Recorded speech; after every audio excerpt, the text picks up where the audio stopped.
Hi, welcome back.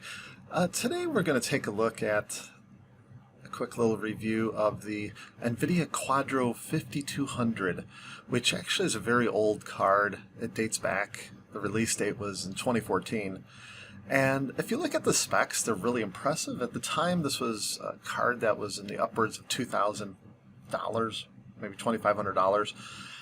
And you can see here, as we look at the Tech Power Up specs, it had 2,300 cores, so it's actually quite robust there, and 8 gigabytes for the memory size, GB DDR5, 256 bus bandwidth.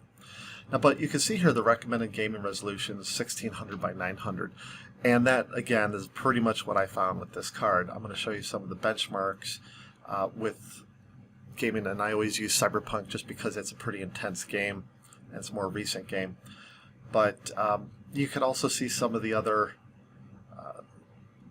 settings here, or things that we might want to take a closer look at. For example, the TDP is 150 watts, and so it does suck up a lot more energy than the card that I tested last time, which was the AMD W6400, which actually is brand new, versus this is going on almost a decade old, not quite, but getting close to that. All right, and so some of the benchmarks that I was able to get off of this. Now, if I let's see here.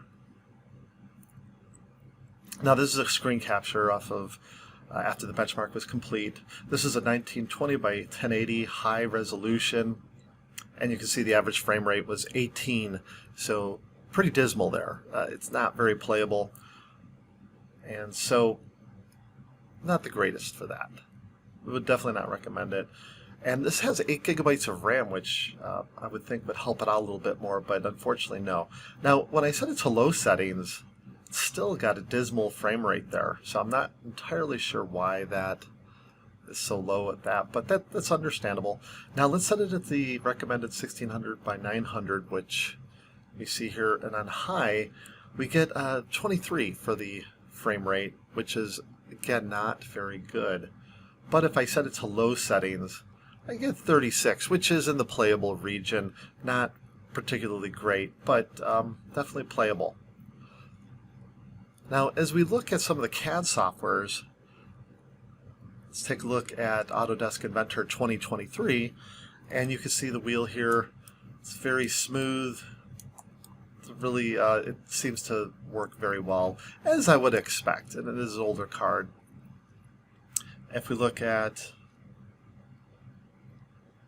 AutoCAD, again, very smooth, no issues here. This is plenty fast for any of these applications in a general sense.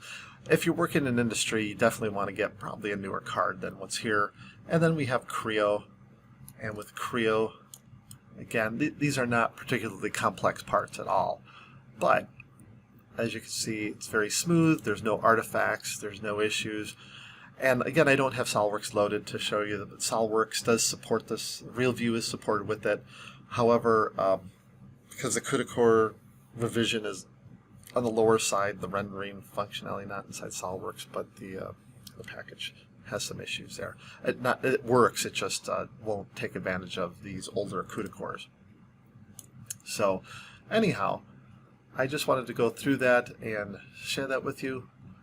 And again, if we take a look at the Tech Power Up here, if you want to see what I'm running, as always, I'm still running on the AMD Ryzen 9 3950.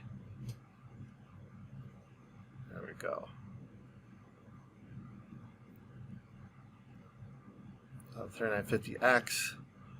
And as you can see, there's the graphics card, memory, 32 gigabytes DDR4, and the main board is it's a couple years old. So anyhow, that is what we're looking at. Here's the driver that I was using from July 2021, and I hope you got some interesting information off of that. Thanks for watching.